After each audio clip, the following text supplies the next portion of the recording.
Boa noite a todos. Esse é o Papo Inteligente, um oferecimento do Portal Ciência. Estamos aqui hoje, novamente, para discutir assuntos polêmicos envolvidos aí com a ciência, né? O meu nome é Rodolfo Iglesias, eu sou um dos colaboradores do portal. Nós temos aqui o Cláudio Padilha, que trabalha com nanotecnologia e é físico pela USP. Dá um tchauzinho aí, Oi, Cláudio. boa noite. Cláudio trabalha no ABC, na UFABC.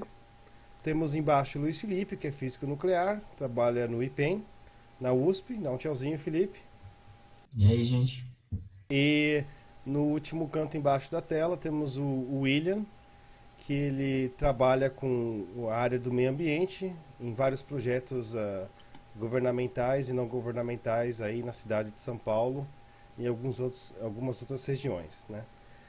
Hoje nós vamos começar uma discussão que foi realmente muito interessante no nosso website a respeito de um artigo que saiu na Nature envolvendo um esquema de publicações científicas brasileiras que fala a respeito de como aumentar o fator de impacto de uma revista, né? Basicamente fazendo um pouquinho de sacanagem, que alguns chamaram de esquema brasileiro de citações. Então, eu só vou dar uma introdução aqui, que eu acho que é importante, é o que significa exatamente um fator de impacto de uma revista. Por que que isso é tão importante para a gente? Por que que os cientistas querem publicar em revistas que têm fatores de impacto alto? Basicamente, existem inúmeras publicações científicas são publicadas todos os meses, todos os dias. Existem muitas revistas que aceitam essas publicações, né? Então, uma das maneiras de você dizer se a revista é boa ou é ruim é pelo fator de impacto da revista. O fator de impacto da revista aumenta de acordo com que ela é citada ou não em outras revistas. Quanto menos citado, significa que os artigos que são publicados dela não têm tanta relevância, são considerados de não tanta relevância, portanto o fator de impacto fica baixo. Quanto mais alto o fator de impacto, mais os artigos daquela revista estão sendo usados como referência em outros artigos. Aconteceu uma coisa muito interessante que saiu na Nature, um artigo desmistificando a mentira ou realidade, se você preferir, de 4 grandes revistas brasileiras, onde eles estavam citando os artigos deles mesmos ou entre eles mesmos para tentar aumentar o fator de impacto, né? Isso não é aceito internacionalmente, já desenvolveram softwares para tentar pegar esse tipo de esquema, né? E obviamente saiu aí uma reportagem na Nature acabando com essas 4 revistas, e isso acaba impactando muito o Brasil por causa do nosso esquema de distribuição de fomento para os institutos que têm cursos de pós-graduação, que têm cursos de graduação, de mestrado, doutorado, porque o fator de impacto nas revistas que são publicadas por esses institutos influenciam muito na quantidade de dinheiro que eles vão receber ou não do governo, né? Então eu vou lançar aí a primeira pergunta, que eu acho que é interessante, para o William. William, quando você pensa no fator de impacto que você publicaria um artigo científico em uma revista, como você acha que isso influencia uma instituição e como você acha que isso pode influenciar o cientista propriamente dito? Bom, eu tive algumas experiências com publicações e a gente se preocupa com o fator de impacto porque o fator de impacto, quer queira, quer não, dá credibilidade para o leitor, porque a gente pensa que o artigo vai ser revisto por pesquisadores bem fortes, né? E vai passar por um crivo muito forte.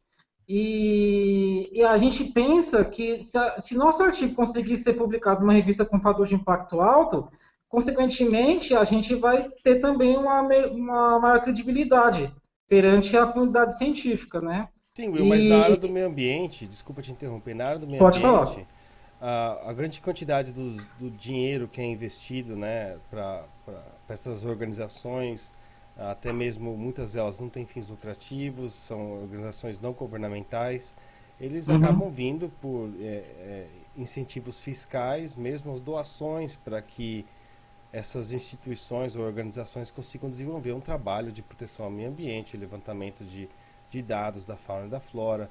E então o aham, dado que é produzido pela pesquisa do meio ambiente e é produzido eventualmente em revistas, ele não foi uhum, necessariamente fomentado por instituições governamentais, né?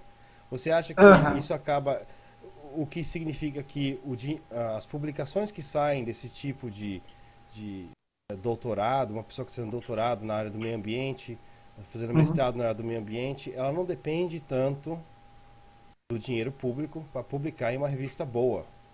Ela consegue o uhum, dinheiro de outras organizações, né?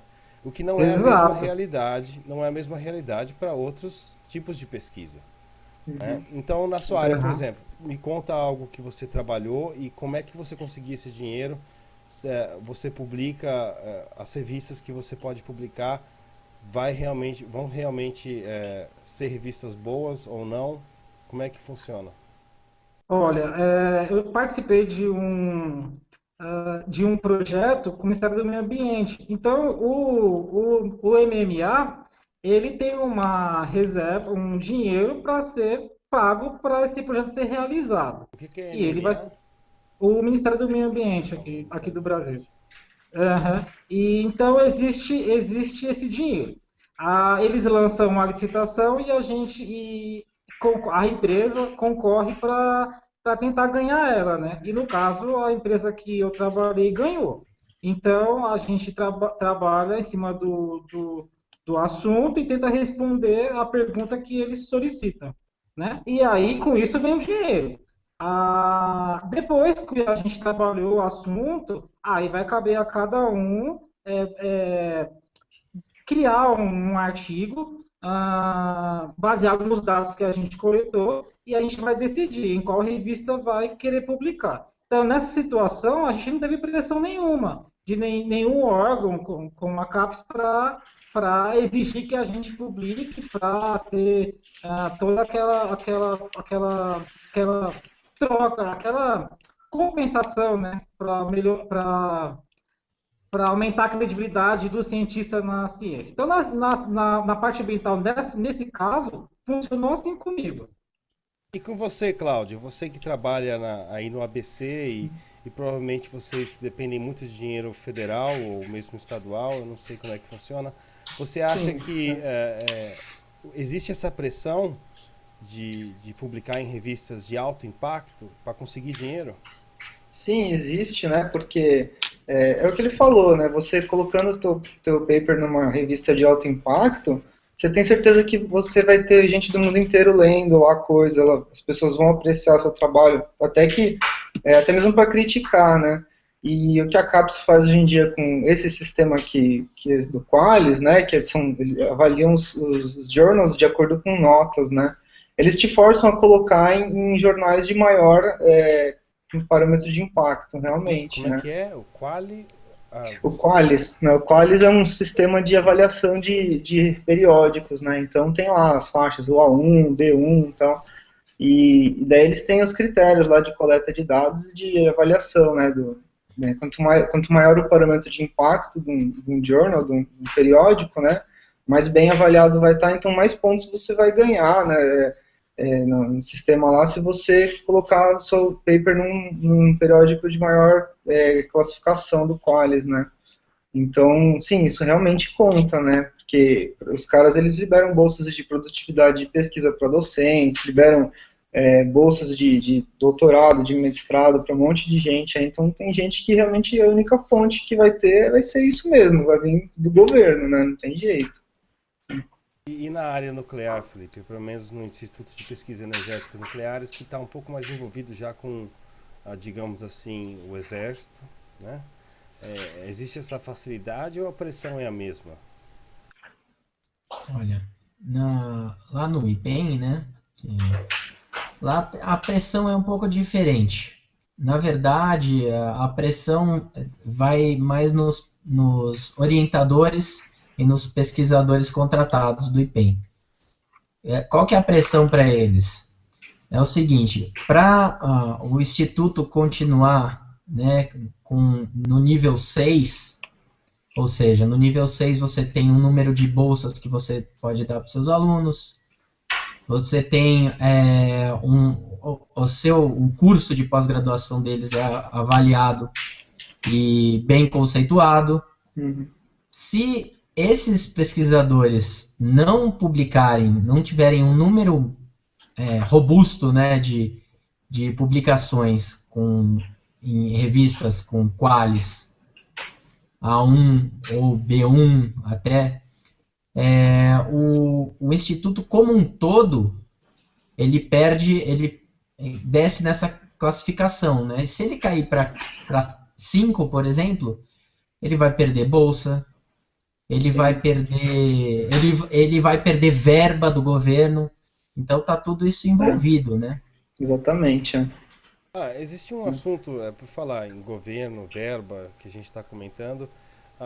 É importante salientar aqui que o dinheiro que é destinado a esse fomento para a pesquisa, ele é recolhido por impostos da população, certo?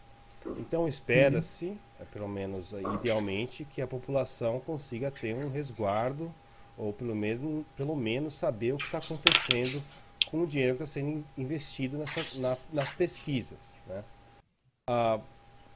Existem grandes instituições brasileiras, até bancos brasileiros como o Banco do Brasil, que investem por obrigação da lei, grande parte do lucro deles em projetos sociais, ou mesmo a Petrobras também investe em projetos do meio ambiente, como a Tamar, mas você não escuta tanto eles investindo em projetos de tecnologia. Eu sei que eles investem, mas você não escuta. Então, o fato de você ter essa pressão de publicar em revistas de alto impacto. Agora, vamos ser sinceros. O que são as revistas de alto impacto? São revistas americanas, internacionais ou europeias, certo? Sim. Uhum. São revistas que, obviamente, não estão em português. São revistas que ninguém vai ler. Uma revista científica já ninguém vai ler. Uma revista científica em outra língua, provavelmente, realmente ninguém no Brasil vai ler, a não ser que seja um cientista da área mesmo que tem lá atrás. Qual que é o retorno que esse dinheiro vai ter para o público, né? Bem, mas vocês vão esperar um pouquinho, vocês vão aguardar aí 2 minutos que a gente já volta para discutir esse assunto, tá? Então, segura aí, vai no banheiro, a gente já volta. Beleza.